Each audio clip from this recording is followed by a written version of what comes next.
Bonjour, essayez d'assembler un Pocket Loom Master, c'est le top. Dans les 9 prochaines minutes, je vais vous guider pas à pas dans son processus de montage. Vous allez le voir, nous avons besoin de patience et de doigté. Dans le kit, vous trouverez les composants en bois de 3 mm, en bois de 2 mm, quelques pièces standards telles que des vis, des écrous et des manchons, 2 tiges filetées et 2 tiges carrées ici en laiton, mais il est possible d'en choisir en aluminium ou en acier. Le mode d'emploi indique le déroulement de l'assemblage. Préparez les outils et ustensiles suivants. Un papier pour protéger le plan de travail, de la colle à bois, une clé de 7, une clé à laine, un coton-tige ou un cure-dent, une petite paire de pinces plates, du papier de verre fin de type 180 grains ou plus fin. Regardez maintenant. Ici, ce sont les petites entretoises rondes de 3 mm d'épaisseur et ici, les cames à fil de chaîne de 2 mm d'épaisseur et les deux profilés en laiton. Dans le sachet de pièces standard, prenez d'abord les 4 manchons en laiton. Ensuite, sortez l'ensemble des entretoises et des cames à fil de chaîne disponibles dans le kit. Poncez-les avec du papier de verre. Quelques passages suffiront.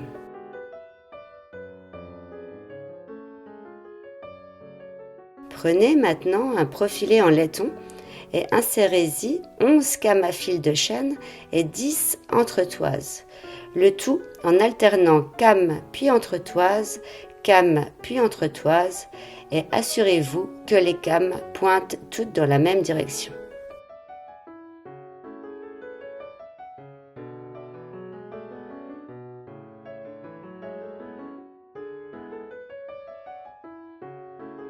Pour terminer cette première en souple, c'est-à-dire un arbre à cames, insérez à gauche et à droite 2 manchons en laiton, petit diamètre à l'extérieur.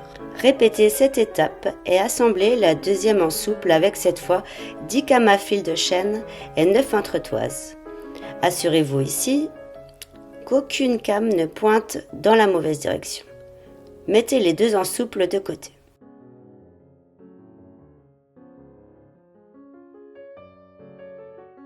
Nous commençons maintenant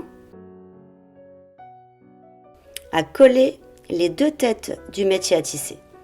Il est préférable de disposer les pièces comme montré ici. Regardez, comme les encoches et les ergots se correspondent.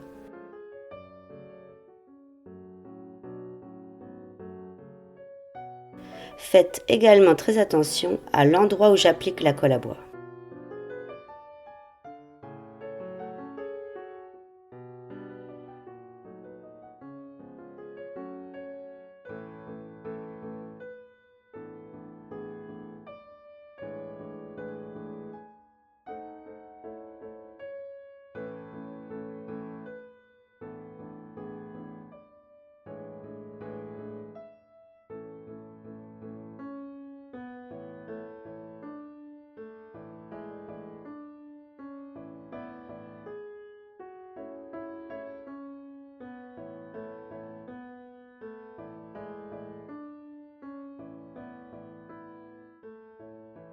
Avant de coller la dernière face, prenez une des ensouples et placez-la dans la plus grande fente comme indiqué in vidéo.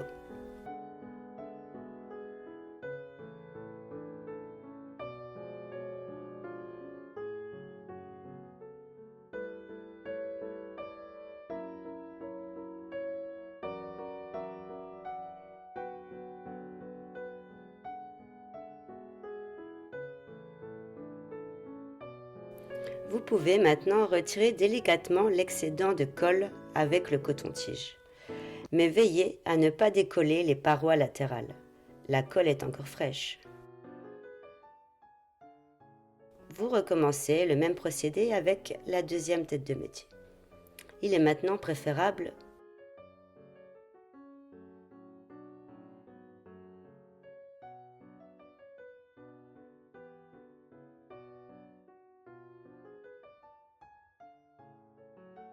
Il est maintenant préférable de faire une pause pour que la colle durcisse bien et consolide le tout. Et c'est reparti. Montez les 4 cames de verrouillage sur les côtés des profilés en laiton. Assurez-vous qu'ils pointent exactement dans la direction opposée des cames du fil de chaîne, c'est-à-dire vers l'intérieur. Vous pouvez utiliser le fil de fer de 1 mm fourni dans le kit pour en faire des goupilles, afin que l'ensouple de came ne glisse pas. Pour ce faire, pincez 4 morceaux d'environ 1 cm de long et pliez-les à 90 degrés à 4 mm de l'extrémité, de manière à créer un petit L. Insérez cette goupille dans les petits trous prépercés à l'extrémité des profilés en laiton.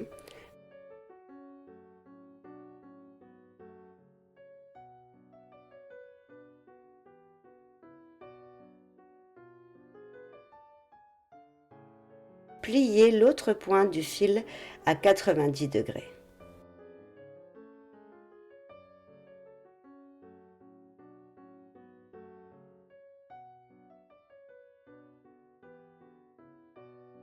Bien joué! Il manque encore les 4 butées latérales pour que l'ensouple ne puisse pas tourner. Pour ce faire, montez les petites vis sous le coussinet avec la petite clé Allen prévue pour cet effet.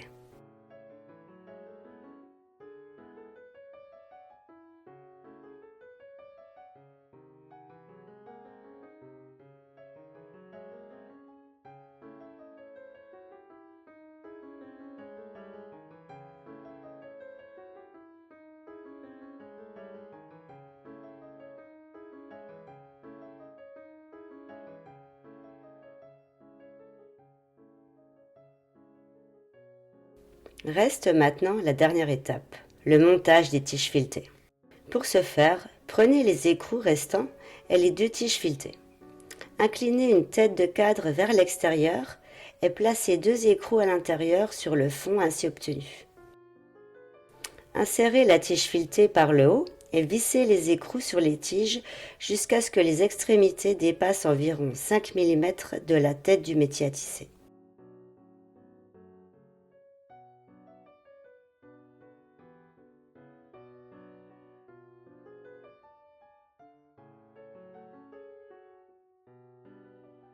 Vous faites la même chose de l'autre côté. Tout cela est un peu délicat.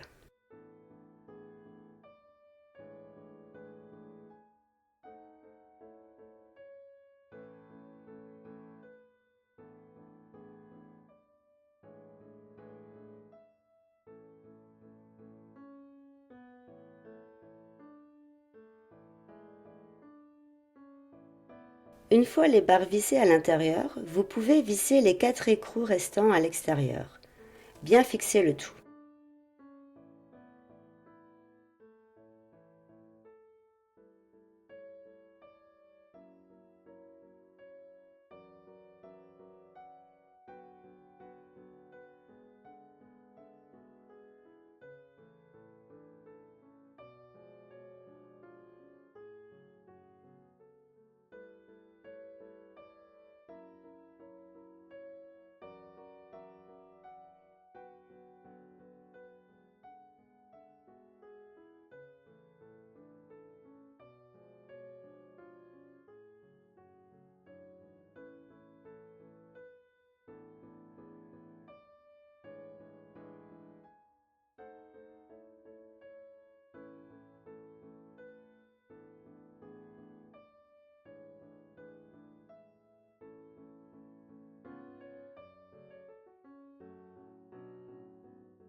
Lorsqu'elle est bien serrée, la tige filetée ne dépasse des écrous que d'environ 1 mm. Vous pouvez maintenant utiliser une pince coupante pour vérifier si rien ne dépasse. Le Pocket Loom Master est prêt. Désormais, vous pouvez tisser des petites pièces textiles et vous essayer à tout type de tissage, aussi passionnant qu'utile. Je vous souhaite beaucoup de plaisir et de réussite.